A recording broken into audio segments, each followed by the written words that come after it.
Hi, Judah family. Welcome. It's another beautiful Sunday evening with all of our beautiful family. Let's begin by letting Judah channel, and then we're going to be talking about creating enlightened societies and the qualities of enlightened leadership. Here we go.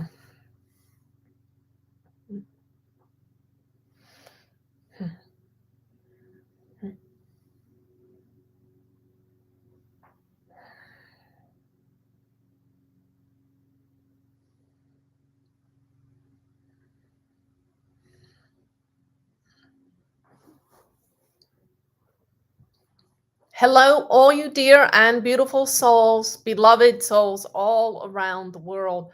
Welcome, welcome to this moment in your time in which we are going to explore many things. This vessel has prepared alongside of us ideas to plant like seeds.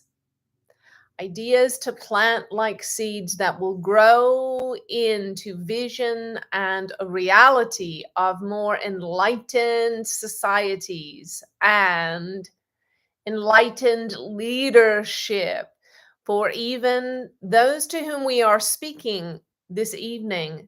So, very many of you, we are going to even be bold and say, all of you listening are enlightened leaders. You are those who are way showers. You are light bringers.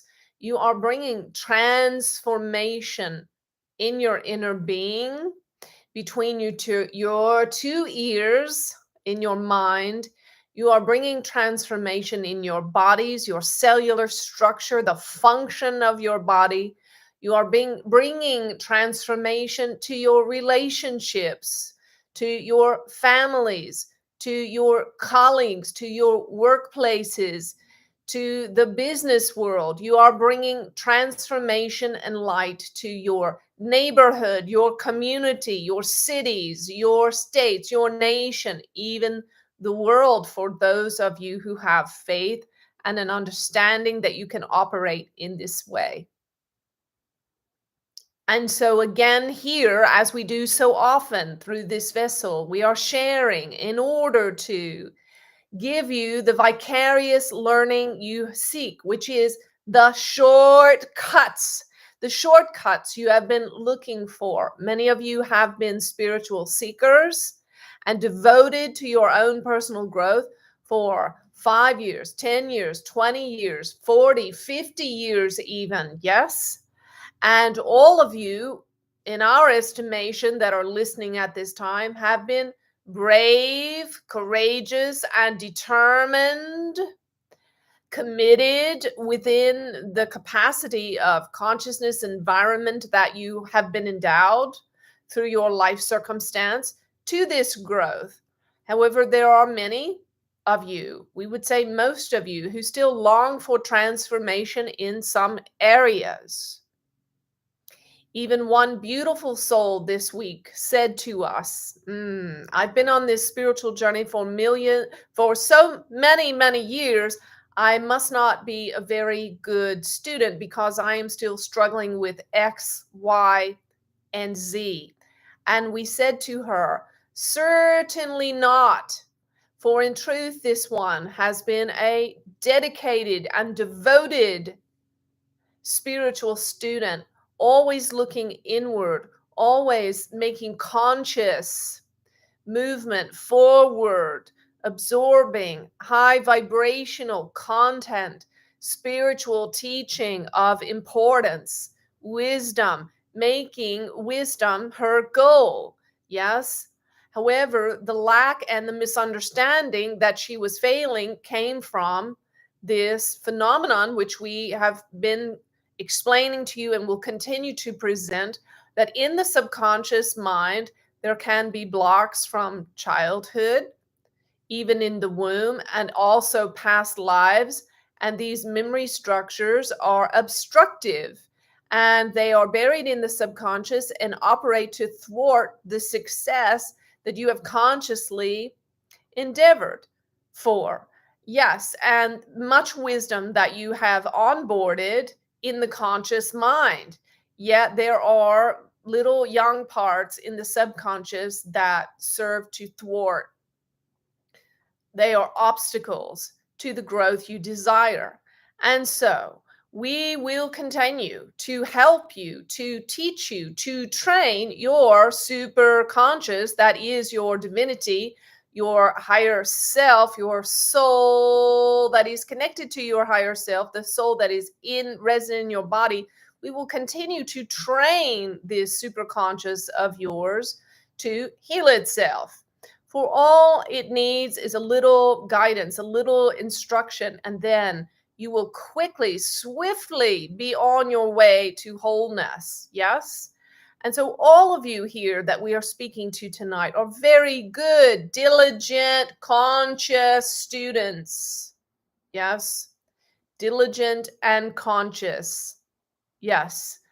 And you only need a little assistance to unlock these subconscious barriers connected to false belief systems in your subconscious mind, in order that you might quickly accelerate all the way to total freedom and self realization.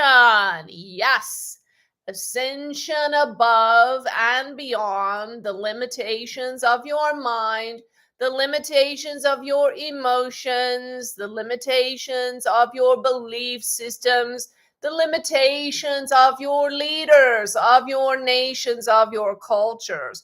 You may transcend all of that, coming up over all of that, looking down upon all of it as an observer, as a non judgmental observer. And so it is time, it is time, it is time. If you are here and if you are the same diligent student that you have been for oh so many years, now that you are here, you will find the keys to freedom that you have been missing. And these subconscious beliefs will be rewritten, unseated, neutralized of their negative effects upon your manifestation. For we know, you understand, you are the creator of your life. You are the creator. You create your life. And so, why then the unwanted things? Well, because something in your subconscious is still demanding that unwanted thing, although the more mature, spiritual, soul oriented part of who you are does not want it. And so we will help you to get those young little renegade parts in line, in alignment with your higher self. Yes. And there is your freedom. So much freedom coming here, my dears. So much freedom coming, coming, coming, coming, coming. Stick around for the freedom. It is beautiful. There is so much joy still ahead of you, even if you are 50, 60, 70, 80. You have time for so much joy. There is an eternity to enjoy the fruits of the freedom you secure for yourself, even in this hour that we have with you. So know that you have signed on, here you are. When you sign off, you will be someone different, someone brighter, someone lighter, someone less burdened, someone more excited, more enthusiastic about the life you have to live, someone more joyful, someone less sad, someone more trusting and less anxious. This is who you will be when you sign off, a different person than the one who signed on. So hold yourself to no definitions, no labels, no judgments about yourself. Release yourself from judgments of every kind about yourself. Today, this vessel heard one of you issue a harsh rebuke, a judgment of another. And she understands that it is not the other that you are punishing, my dear, with your harsh words. These words that you speak to another are only a reflection of the harsh punishment that you dole out upon yourself.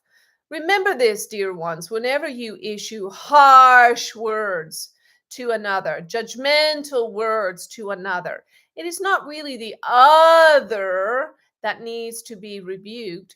It is not really even the other that you are judging. It is that you punish yourself with this same ferocity. It is that you punish yourself with the same vehemence that you are using in your harsh words to the other. So let's all be rid of this punisher tonight. Yes? We want to speak even now. We tag and treat these punishing parts within you. Yes? Are you in agreement? We tag and treat these punishing parts that want to punish the self or punish others, punish leaders, punish organizations. This punisher, yes. We tag and treat this one, for this one is hurting. This one is frightened. This one has learned to punish others in order to protect the self from punishment. And yet this is a lie. It is a defunct strategy that never works. So let there be an end to all punishment. Yes? We want to share with you a story of this vessel. She has not shared it before. It's a good one. We like it. You will appreciate it. Although it was very difficult for her. Once in a deep meditation, and she began to hear an anvil crashing over and over right by her ear. It was a loud physical noise, as loud as an anvil being crashed at her eardrum. And it was painful. It was excruciatingly painful to her physical body. And this sound went on for it seemed an hour or two, and it was tormenting. And she pleaded with us. She pleaded to be released from this torment, this tormenting sound of a hammer in her ear. And finally, there was a surrender, for there was nothing she could do to stop this experience. And the moment she surrendered, a deep realization came to her, more than we can express here in words. And it was this hammer in her ear was a symbolic representation, a literal and metaphorical representation of the manner in which she punishes herself and has done so for her whole life. And we allowed this tormenting sound to go on long enough to finally break her of the desire to be punished. You see, this anvil represented her own desire to punish herself for her perceived, not real, wrongs. And so this went on long enough to finally, permanently, and eternally break her from the desire to ever punish herself or any other person. The ego in this area was utterly and completely released from her being, and now she is free. She is free. She will not desire ever again to punish herself or punish another for any deed at all. And in that moment of realization, she saw with the eyes of her heart how difficult she has made her life for eons, many lifetimes, difficult through this judging and harsh need to punish the self. There is no punishment, my dears. There is no punishment aside from what the ego inflicts upon yourself in your inner being. There is no hell. There is no location called hell. There is only the hell you create in your own mind because some part of you believes it must be punished. You see? So, hell is a psychic state by those who feel they have failed or not measured up or been enough in some matter and should be rewarded with punishment. And this belief comes to us because we have been punished as children.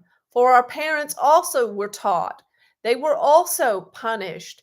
And they grew up with this punishment and inherited from their parents a subconscious belief that children will not prosper, children will not grow up to be happy, responsible members of society unless they are punished.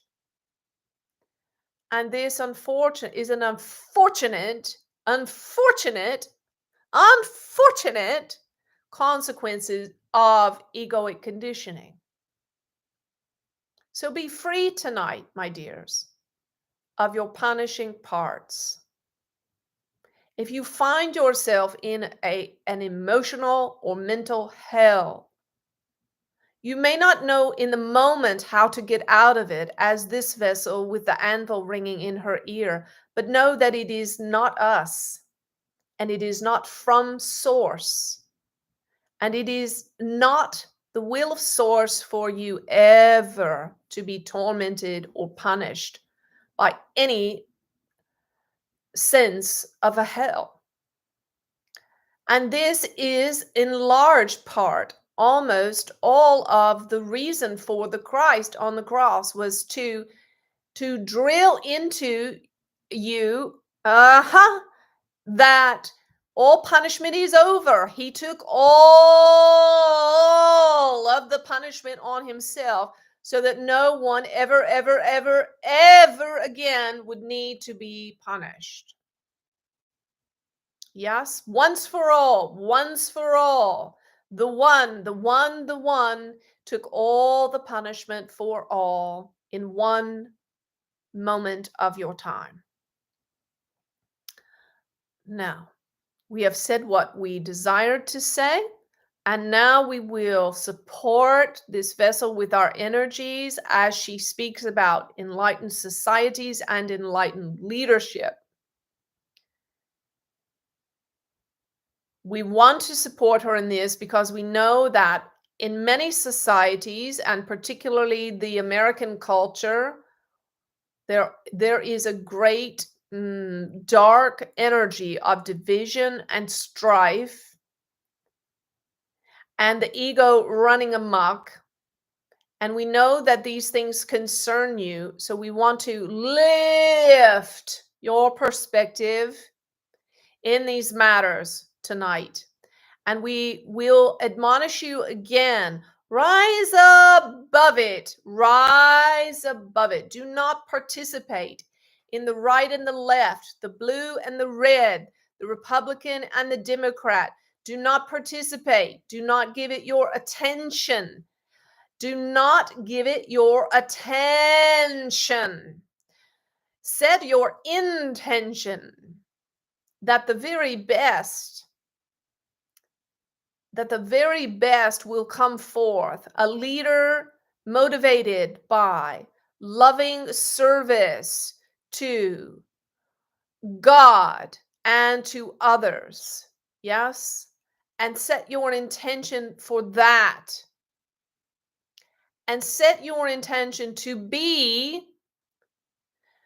for those in your life whom you have been given stewardship and influence over, the enlightened leader that this vessel will describe for you. Be, first of all, an enlightened leader over your own being, over your own body, over your own health, over your own finances, over your own domain that has been given unto you in this life. And then be an enlightened leader of anyone who has been given into your care, and any situations, environments, or persons whom you have been given stewardship over. Yes?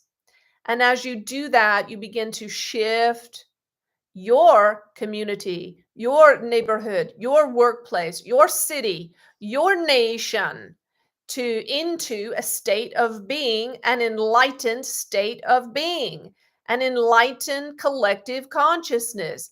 And this is your contribution to creating an enlightened society with enlightened leaders, to be that leader that she will describe for you. Good, let us begin. Good. All right, beautiful ones. Let's dive in. So, what are the qualities of enlightened leaders and enlightened societies? There's a lot of insanity and fear and craziness going on the world stage in many countries. Particularly, I will probably be relating a lot to what's going on in America because I'm an American. So, what are we as high consciousness people to do? Judah just really gave us some great insight into that. And are there even any enlightened leaders anywhere in the world anymore? I know that we have some really enlightened leaders, but are they in the political scene? Hmm? How do we identify these leaders? How do we make wise and impactful choices when we get in the voting booth? So, the first quality of enlightened societies is they are governed wisely by enlightened leaders. And enlightened leaders may not be eloquent, they may not have a big dynamic personality with a lot of star quality, but enlightened leaders are truthful. They are consistently truthful. Enlightened leaders never force people and they never dominate them. Instead, they lead. And their words are consistently matching their actions. Enlightened leaders don't need to prove a point. They never need to justify, argue, defend, or explain their position. Their actions and the fruits of their actions stand alone. Their actions and what happens as a result of their actions speak for who they are. And they are evidence that they are truly an enlightened leader. Enlightened leaders are oriented in service to others. The more they do for others, the happier they are. They are constantly giving to others, not in a codependent way. Now, what is codependency? Well, codependency is when we're giving to others and caring for others in order to comfort or alleviate our own discomfort, our own inner discomfort and upset and anxiety and feelings of lack and limitation. That's what codependency is, right? Caring for others, leading others, rescuing others so we can finally feel okay on the inside. But enlightened leaders, they give and they care for others, and they don't need anything in return because they're doing it from a place of fullness and centeredness. Enlightened leaders, material things are not important to them. They are not materialistic people. Now, they might be very wealthy as a result of not caring. This is a paradox. It is a spiritual paradox. Because enlightened leaders don't desire or crave money from an egoic, driven perspective, because they don't, money flows to them very naturally and effortlessly. It is a love energy. The money that flows to them is a symbol or a manifestation of their love, of the love energy that they give out coming back to them. They give to others, and the love energy comes back many times in the form of money.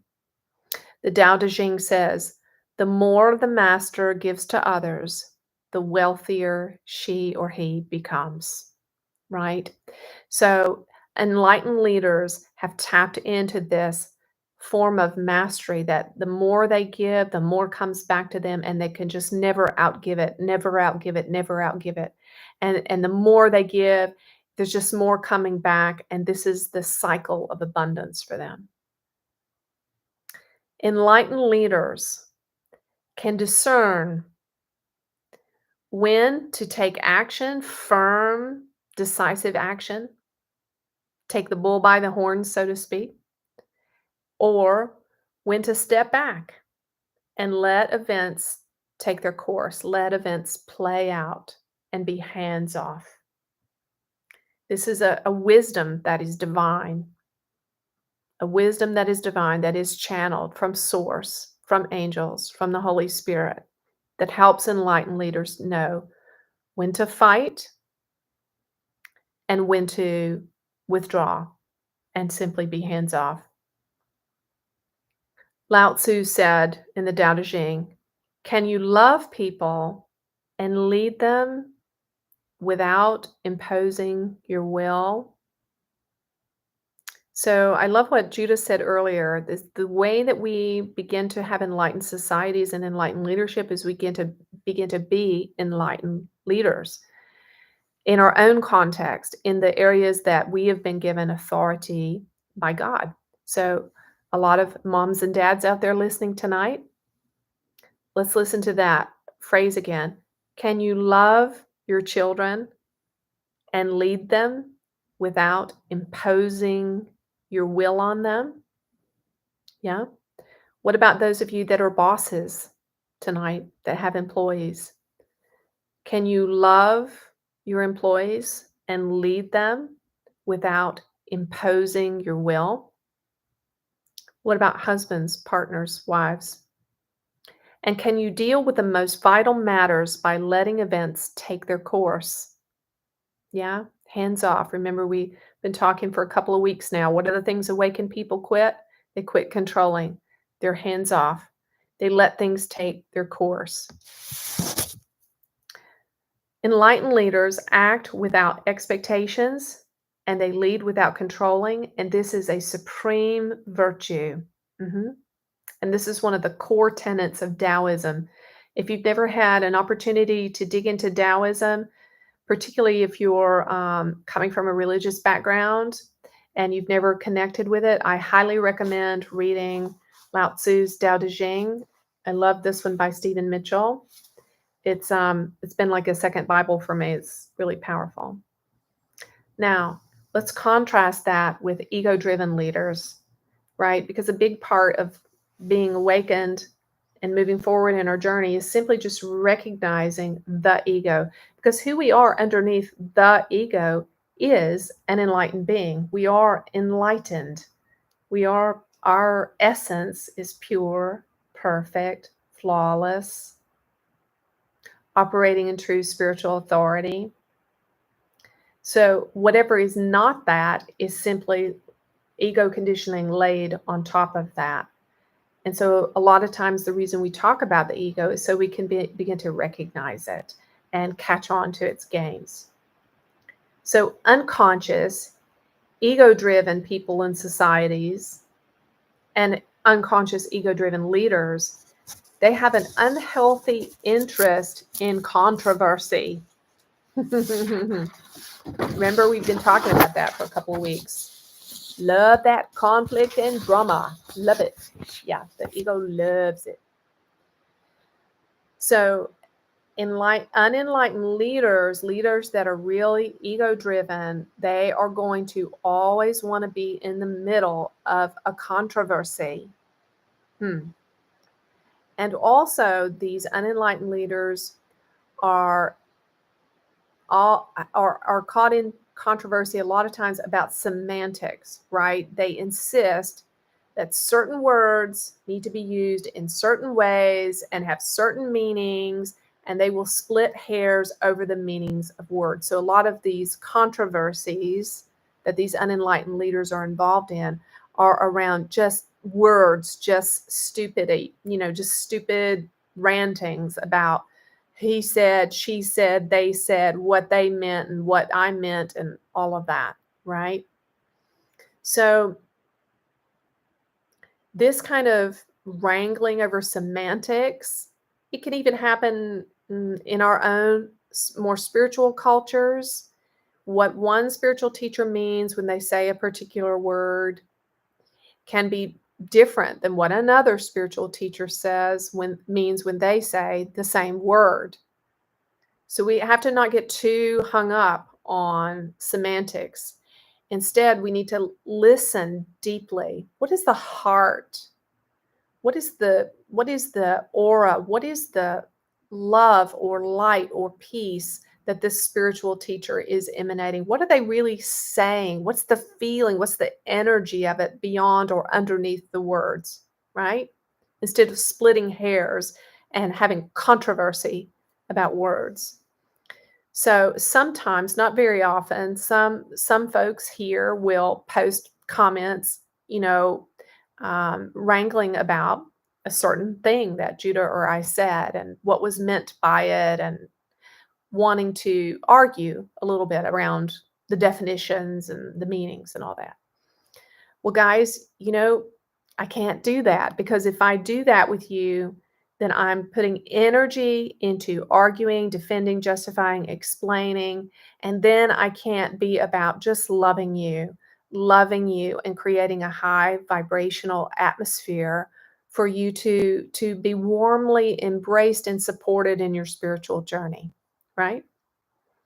All right. So, unenlightened, unconscious leaders, when they get involved with all this controversy, it leads to strife, abusive talk, a lot of mocking, mocking, mocking. There's so much mockery now in the media around politics in particular that we've become immune to it. But I want us to listen. If we are listening, I personally try not to engage any of it at all, but some of you may feel that it's a part of your spiritual journey to listen. And so when you're listening, take note, be really aware, listen to the mockery. Would you talk to someone else like that? Or would you allow someone to come into your home and talk in the ways that you're listening to on the media? Would you allow them to talk to somebody in your home like that? Your partner, your child, yourself? So a lot of mockery, judgment, jealousy, friction, and all of this just creates this general fog, right? And what it has done is it's created for us. I can't speak for other nations, but I can speak for America, I believe, as a citizen here. It's created an inability to locate truth, to find any sense of clarity. And there's so much of it that we've really gotten immune to it. Unconscious leaders, ego-driven leaders, they will use religious or spiritual affiliations for their own selfish gain. Folks, if you wear a yarmulke, if you hold the Bible in your hand, if you wear a crystal around your neck, whatever it is that you do that in some way affiliates you with a certain religious group or spiritual culture, it doesn't mean anything unless you live it. Doesn't mean anything, right? In First Timothy, there's a verse that says, talking about these types of people, they have an unhealthy interest in controversy, out of which comes envy, strife, abuse, evil, suspicion, and constant friction.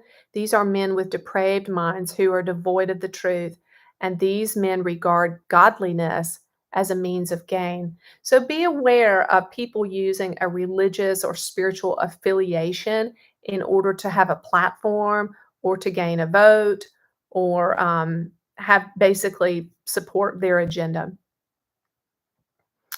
Enlightened societies are filled with contented, peace-loving people. And I want to read for you this passage 80 from the Tao Te Ching that talks about this.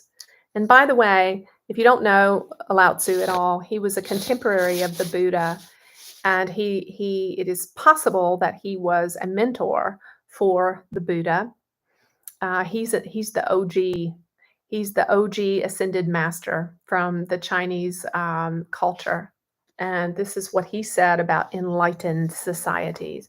And one of the things that's unique about Lao Tzu is most, I would say, spiritual masters that have been in our modern history, they were separate. They were not involved in their communities, in their political systems. They held themselves separate as spiritual leaders. But Lao Tzu, one of the things that makes him unique is that he was very involved with his country, his nation, with the leadership and the way that China was run. It says here, if a country is governed wisely, its inhabitants will be content. They will enjoy the labor of their hands, and they don't waste time inventing labor-saving machines. Since they dearly love their homes, they aren't interested in travel. There may be a few wagons and boats, but these don't go anywhere. There might be an arsenal of weapons, but nobody ever uses them. People enjoy their food. They take pleasure in being with their families, spending their weekends working in their gardens, and they delight in the doings of the neighborhood. And even though the next country is so close that the people can hear the roosters crowing and the dogs barking across the border, they are content to die of old age without ever having gone to see it. So, in enlightened societies that are governed by enlightened leaders, the people love peace, contentment. They love their work, they're family oriented, they're community minded, they're neighborly with a real true sincerity of heart and kindness. Now, unconscious people and leaders, um, let's see, tips. Okay, here we go. So here's some tips for us, practical things about being content. What does it mean to be content? It means that we are accepting, and I don't like the word accepting too much because sometimes it can sound kind of defeated. I like the word allowing better. We're allowing what is, whatever is, and we're accepting it, allowing it. Godliness with contentment is a great gain. You see, the ego is a malcontent, always. The ego is always yammering about what you didn't do, what you should have done, what you could have done, what you ought to do to make yourself happier. And this is a trap, this discontent, right? So enlightened societies are full of contented people, grateful people. So a mantra that you can use to help with this is, nothing could make me happier than I am right now. Nothing could make me happier than I am right now. Nothing could make me happier than I am right now. It's a great mantra for contentedness. And First Timothy again says, if we have food and clothing, we can be content with these. Yeah. We brought nothing into the world, we'll carry nothing out. Isn't that right? We come in naked, we go out naked, unless somebody dresses up in a fancy suit for our funeral. All right. You have anything so far, sweetie?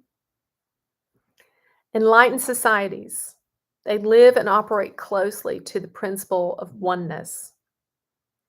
Enlightened societies dissolve a sense of separateness between people groups, not just in their practice or with their words, but they dissolve the idea of separateness. I'm separate from you, the us and them, the haves and the have-nots, the elites and the less thans. They dissolve this type of thinking in their minds and this perspective. And in enlightened societies, people live together as one human family, unified in love. I'll never forget traveling to Canada, and this was many years ago, but I was very impressed because in their neighborhoods, the city planners actually planned for people of all classes and educational status and races to live together in the same neighborhood. So there could be very wealthy people living right next door to people who were very poor or on government assistance. And this is the way their neighborhoods were planned. And I thought it was so brilliant. So the principle of oneness, yeah, everything in the universe comes from one loving source. Every soul has emanated out from that one loving source, and everything and everyone is connected in some divine way. We are one. And as a result of this understanding, then in enlightened societies, all people are viewed as equally important and treated as equals. Yeah, treated as equals. The weakest and the most vulnerable are respected and given a voice. Yeah. Now, we have these words in our Declaration of Independence in America, but we still have a long way to go to live up to them. We hold these truths to be self-evident that all persons are created equal, that they are endowed by the Creator with certain unalienable rights, among these life, liberty, and the pursuit of happiness. Now, in contrast, unconscious, ego-driven leaders are polarized towards service to self.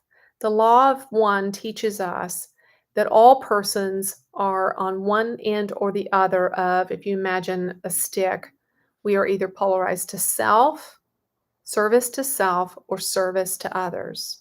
Service to self or service to others. And we can be anywhere along that spectrum, right? Anybody that's here listening to this channel tonight is undoubtedly oriented towards service to others. Yes? Okay. So unconscious ego-driven leaders demand that you must be on their team, you must see things their way, and you must serve their agenda. They insist on defining, defending, and protecting their group at the expense of any other groups. So if you're going to play ball with them, you have to support their agenda and be a part of their team and their group, and you cannot advocate for any others outside that group. And unconscious, ego-driven leaders use division to galvanize support.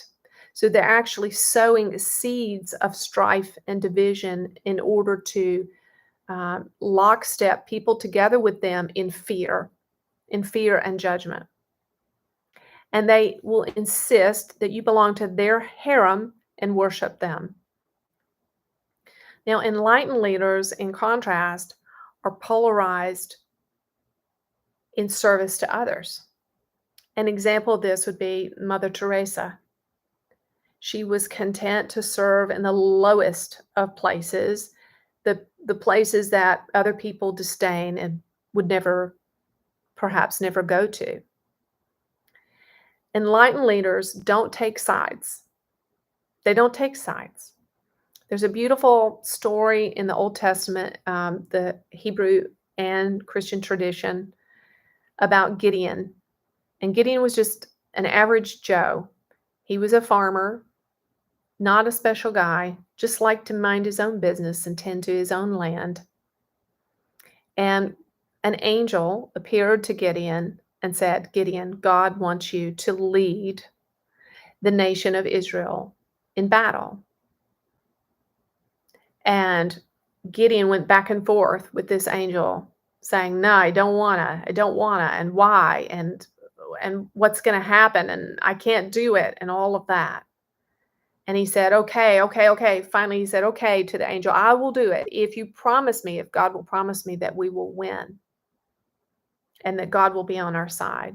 And the angel said, I'm not on either side. I'm neither for nor against. Yeah. So even when we're called into battles, so to speak, and we're fighting wars, even physical wars being fought to protect the innocent, still there is, in an enlightened leader, there is this heart position that they're never against another, right? That they see us as all as one human family. There's even a grief then in that sense of having to fight another part of their own human family. Enlightened leaders abandon all the desires for the self, and they are present for people. They are present with their attention. And Lao Tzu says, the Tao doesn't take sides. It gives birth to both good and evil. The master doesn't take sides. She welcomes both saints and sinners. Yeah. So, a good example of enlightened leaders versus unconscious, ego driven leaders was Jesus and the Pharisees. So, when Jesus was a man walking the earth, serving and doing his thing that he came to do, there was another group of religious leaders in that day that had control. They had control of all religious thought, yeah, in that time. And they were called the Pharisees. And they also, note this is really important, they worked in a really strong alliance with politics. There was a really strong alliance with the political leaders of the day. So the religious leaders and the political leaders worked together to keep the people under control. Well, Jesus, as an enlightened leader, and then the Pharisees, ego driven. And I want to pull this story up for you guys. So these Pharisees were always trying to trap Jesus and get him to say something that would expose him as a fraud. And they were always backing him in a corner and trying to force him to justify or argue or defend or explain his position. And so there's a story from Mark 2 where Jesus was hanging out at Levi's house, and Levi was known to be kind of a skanky tax collector that stole from people and extorted money from the poor and helpless. And Jesus was having dinner with him at his house. And it says that there were many tax collectors and other kind of lowlifes eating with Jesus and his disciples because many of these people were intrigued by him and following him. And when these Pharisees saw Jesus eating with these people, they said to him, "Why would he eat with these tax collectors and sinners?"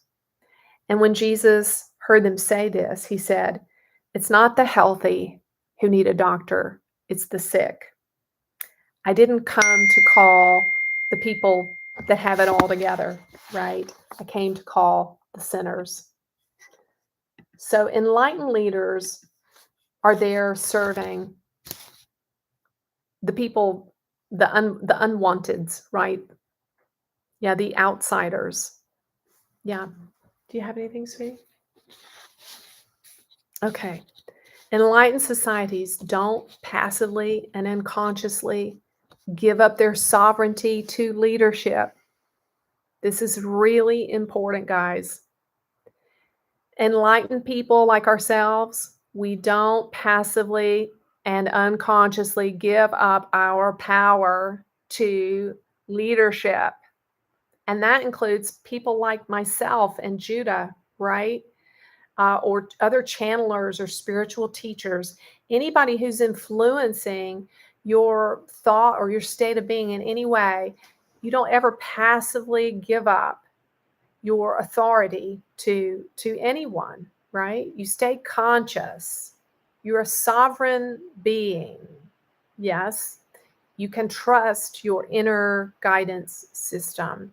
Anything that Judah or I or anyone else says to you should only be a confirmation of what you already feel and know inside, or illuminate what you feel and know inside. So enlightened persons and citizens know that leaders are humans. They are prone to error.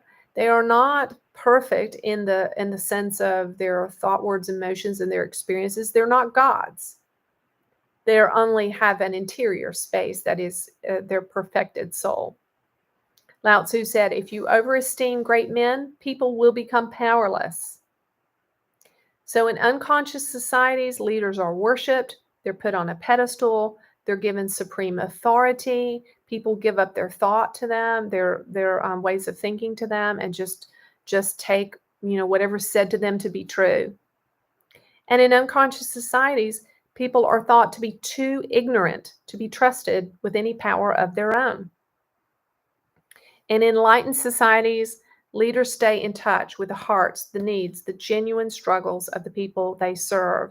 And they trust those people to figure things out. Yeah. They trust people in their own process. They trust that those that they lead have their own inner guidance system, and that they are finding their way in the right time and way for them.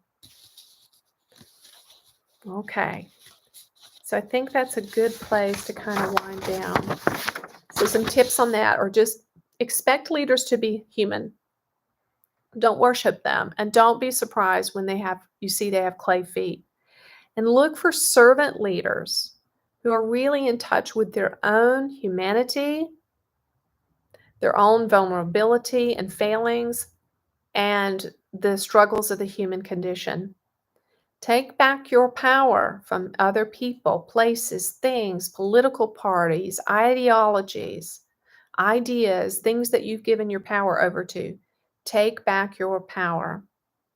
I remember when I was in my first marriage, there was only one news channel that was played in my house. Only one. And if I were to have turned it to the other news channel, that would have been a big mess, right? That would have been really rocking the boat. I remember that at some point when I would drive to school to my teaching job every day, I would sneak and listen to the other news outlet. And I remember how transformative it was for me because I got exposed to some ideas that made me question what I heard on the other news outlet. So, my challenge to you is I personally don't listen to news because that's how I've been instructed for this season of my life. That might change at some point, but that's my decision for now. But I personally challenge you, if you are listening to the news right now, at least listen to an equal amount of both channels. Yeah. But understand that all these qualities and traits we've been talking about tonight, if you're really aware when you're watching the news, you will see that this is ego-driven stuff. It is strife, controversy, and there's not a lot of truth telling, at least from my experience. I haven't seen truth telling on either side, to be honest. So in enlightened societies, there's no more better than, less than, us and them, my team, your team, big shot, little guy. There's no more of that, right? And in enlightened societies, enlightened leaders are listening to people's struggles. They're listening to their wants and needs while simultaneously holding in mind the good of the whole. Okay, so today I was tested a little bit in this area about enlightened leadership, and I'll share a little of my struggle. I have a lot to learn, and as I've shared with you guys before, every time that I choose a topic, invariably, I always get tested and taught on that topic throughout the week as I prepare. So I will tell you that we've started our Telegram app for the Judah family. So if you haven't gotten involved, it's so beautiful what's going on there. So Telegram is an app like WhatsApp, and you can download it on your phone or your device, and then you can find the Judah Family International to join. And this feed has been going for a couple of weeks now, and it's been absolutely beautiful the way this core part of the Judah family, the way you guys have been loving each other, supporting each other, focusing on your own growth, really just the highest vibe, most loving social media feed I've ever seen. I've been so impressed with you guys. Well, today I was challenged in my journey to be an enlightened leader, my desire to be an enlightened leader. So I read the first comment I've read out of hundreds and hundreds of comments there that was just mean and attacking, just a full-on frontal attack of another person in the group, not me or Judah, but another person in the group. And so, of course, with my mother's heart, I would never want anyone in this group to be harmed by any words spoken by any of us, right? We're one family here together growing in love. Yeah. And also, as a leader, I felt the hurt and compassion for the one who had written the comment. So we know this, right, as moms when we have kids Yeah, and then maybe they fight and the one hurts the other. And so we have to bring justice to the one that's been victimized, but also holding in mind what is best for the whole family and for the one that dished out the persecution or the punishment to the other. So a lot of things to consider, right? So my ego instinct is to take on a mother role and to manage or rescue or control what's going on in the conversation in some way, right? But there's a higher, more enlightened way. And I really appreciated Chuck's input because he said, you know what? Just let everybody sort it out. I ended up deleting the really hurtful comment in order to kind of do some damage control in my thought process. And Chuck said, it's okay. You can just leave the negative comments and let everybody sort it out. And I appreciated his input because you know what is true? I absolutely trust you guys. I absolutely trust you guys. I believe that you're spiritually mature and wise, and that even if someone says something really hurtful, I trust you to sort it out and to come to a place of love for everyone involved. Yeah, and to learn also from the interchange. So here's the challenge, right, for me, um, to to really use wisdom to talk to Judah, to keep on trusting you, which I do, that I never have to take on a role of managing, right? I can let things unfold as they will. And if at some point I feel like a mama bear and I feel Judah backing me to protect in some way any a vulnerable person, I will do that too. And the most beautiful thing about it all is I don't have to get it all right because you guys love me and I love you and we can be messy together. And that's what relationship is. And whatever happens, we will keep loving each other. We will forgive each other and work through things. And that's what it means to be a family. And so I thank you for being such the beautiful beings that you are and being as mature as you are. It's really beautiful. You have anything, sweetheart?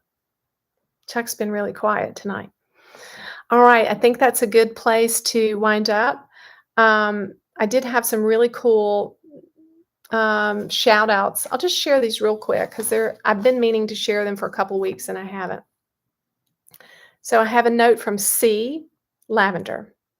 She said, I asked Judah for a birthday gift through a text on March 14th. And last night on my birthday, I was lovingly held and kissed by 350,000 angelic beings. And as if that wasn't more of a gift than I could have ever imagined, added to that was a vision of myself as a child with angels on their knees playing with me. I have been using the True You Accelerator course, and what's been going on in my life has been nothing short of amazing. Judah said to me that they were going to blow my doors wide open. And afterwards, they physically did just that. And spiritually, they are keeping their word to me. Thanks, Angie, Chuck, and Judah, for the best birthday I've ever had so far. I love that. Thank you, C. And this one came from David, who's a beautiful musician in Florida. And he said, Hey, Angie, the day that I had an experience with Judah that I wrote to you about, I jokingly said, Judah, you guys can channel through me anytime. And as soon as I said it, they plugged me in like I was plugged into a wall socket with chills running up and down my entire body for about 10 minutes. And the hair was standing up on my arms. And I heard them clearly say, We've been doing this for you since you were very young. Who did you think it was flowing through you all those years? And I was composing a whole lot of stuff during that time that I didn't even understand at that time. So David writes beautiful music, songs with Judah's inspiration. He's a very talented musician. He's been sharing that with us on Telegram. And the last one I will read is a channeled message that someone taking the True You Accelerator course, if you don't know about that course, throughout the whole course, you learn to channel and you write down messages from angels every day. And this is one of the messages from the angel, their angels, and I thought it was really powerful example of what happens to people in the course. I wanted to read it to you. Here's the message from the angels. Divine is in you, and you are in the divine. Divinity is all around you. You are bathed in divinity, but you do not see this clearly, dear one. Yes, it is possible to see divinity by opening your heart and the divine connection of the crown and the heart chakra. You are getting there. I know that you are trying to close the gap, but you will get there sooner than you think, dear one. It will be a natural flowering. Once you get to the bottom of this life, you are unraveling. You are loved by God. Never forget that. You are enough just as you are in any given moment. And this need to improve is an illusion that you're caught up in. Everything is just as it is. You are loved in this moment, engulfed in divinity. Search no more. You are home. Beautiful. All right. I love you guys. I'll see you next week. Take care.